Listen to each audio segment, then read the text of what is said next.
not here. Do you want to wait for her? Where did she go? Not sure. I think we should wait. Okay. Okay. Injury-wise, the only guys that will be listed as questionable for the game will be Ernest Jones, Larry Murchison, and Joe Noteboom. Ernest, will be careful with him today. He'll go through walkthrough and different things like that, but he's feeling good. He's making good progress, and it'll be good to see with Joe and Larry how they do today, and that'll indicate exactly how we're feeling about their game status. But that's what it'll look like for now. Ernest is questionable. Do you expect him to play? I do. Yes. Mm-hmm. If he didn't, how would you guys? You got Troy Reeder has done an excellent job. Jake Hummel provides depth. Christian Roseboom has played really well, and some of it depends upon the personnel groupings that we're in, Gary. But those guys, both Troy and Jake got some more reps in some of our practice settings when Ernest was just out there and kind of just staying mentally locked in. So they would be ready to step up if need be. Seem too concerned about Ernest's knee a couple days ago. Has the swelling just not gone down as much? No, it's been good. This has been par for the course. So this is kind of what we anticipated. So just want to be smart with him. He's going to do the walkthrough. He's getting himself in a position. So this was kind of our thought process all along. What? Every season's different. Every team's different. But why do you think you've had so much success over the years against the Cardinals? Yeah, I think it's all a game-by-game situation and scenario. So I don't necessarily look at it that way.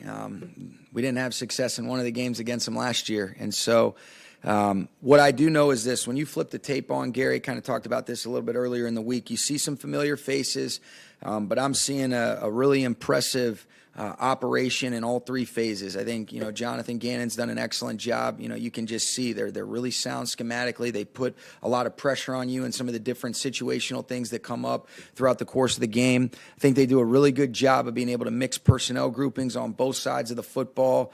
That creates, different dialogue and conversations that you have to be able to work through. And I've been really impressed with their ability to identify their player skill sets and consistently try to get them in situations where they can replicate that. And so I've been really impressed when you look at the tape. I don't get too caught up in some of the numbers. I think the tape is where the real truth is. And I've seen a lot of really good football in all three phases, and we got to be ready to go, and we're looking forward to it. Raheem and Aaron both talked about the emphasis, need for an emphasis on tackling this week. What does that look like in a practice where you can't really? Well, I think it really is about, some of the drills where you can try to simulate that, Jordan, even more of a premium, more of an emphasis on it. You always emphasize those things. And then when things do break down, all right, what is the tackling plan relative to, all right, where is your help coming from? What type of position are you? What's the best way to be able to get that player on the ground? And those are big points of emphasis that we make every single week. I think when you look at last week, and really you're going 3 weeks in a row with quarterbacks that can put pressure on you with their athleticism, their ability to be able to buy time.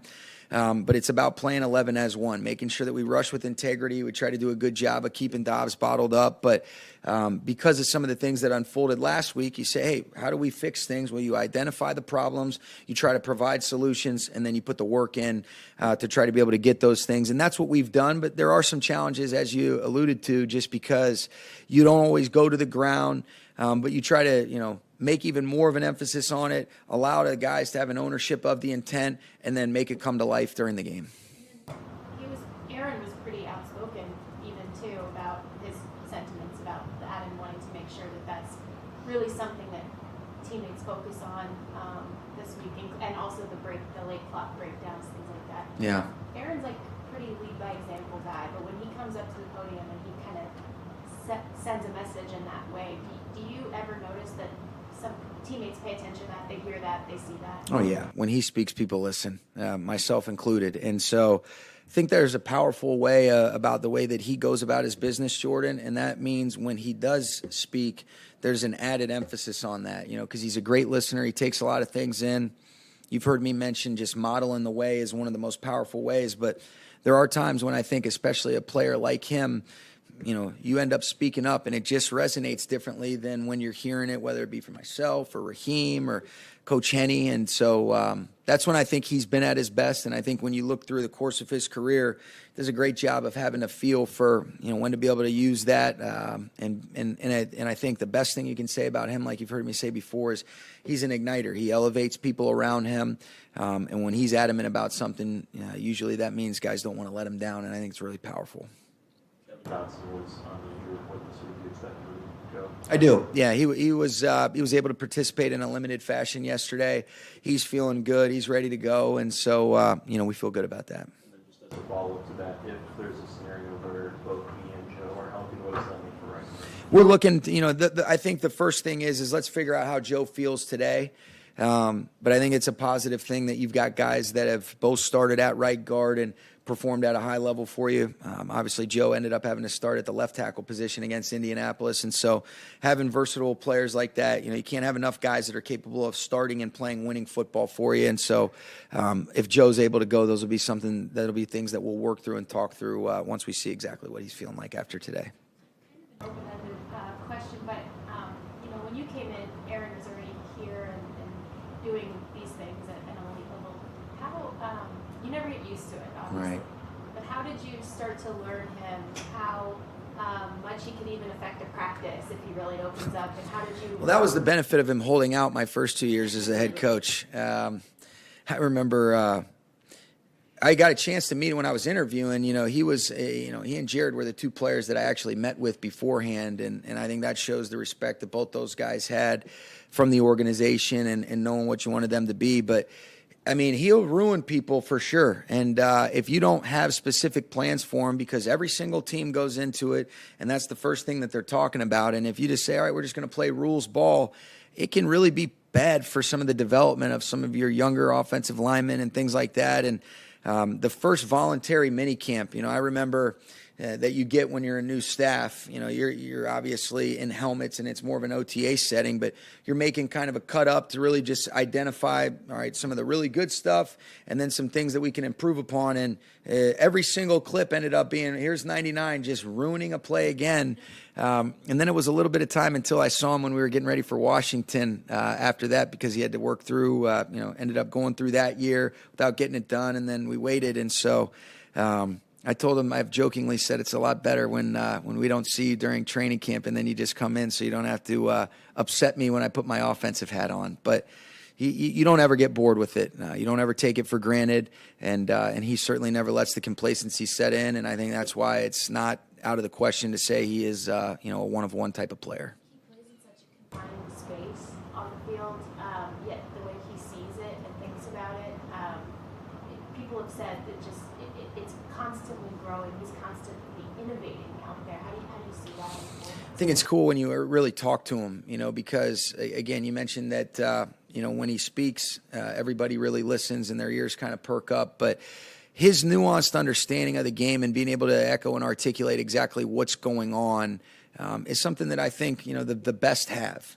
And he understands that. He knows based on where he's located, he's able to get, keys and tells and tips and reads pre-snap on offensive linemen. If you ever just talk to him about personnel, hey, how do you evaluate, this offensive line or even some of our own guys, the amount of depth that he can provide, some of the best learning that I've had is from these great players.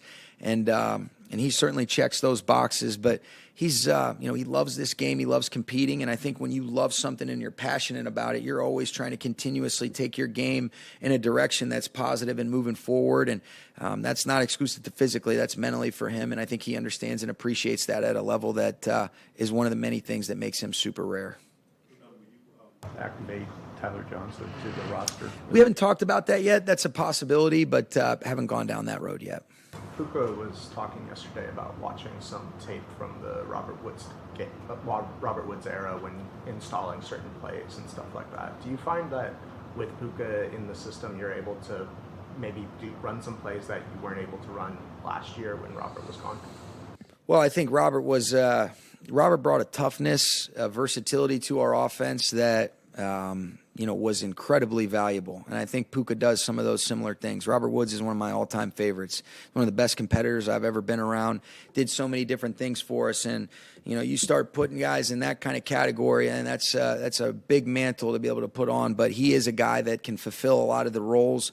Want to continue to see him take steps in the right direction, which, I've loved what he's done, and he's all about the right stuff. But, he and Robert are special types of players, and, they're few and far between.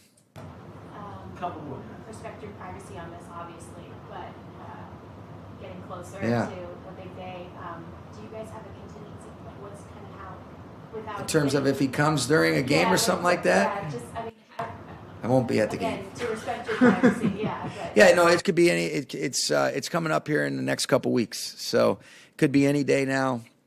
Really feel fortunate that it's been a smooth pregnancy. My wife has been incredible, and so it hasn't quite hit me yet. I know he's active right now, and it seems like he's ready to come at any moment. And so, what a blessing that'll be, and what an amazing job my wife Veronica has done in terms of just handling the pregnancy. And I mean, she's a stud, and so this gives me a total gratitude and appreciation and newfound respect, just kind of watching it unfold in real time. And when the little guy comes here, it'll be such a blessing for us. But it could be any day.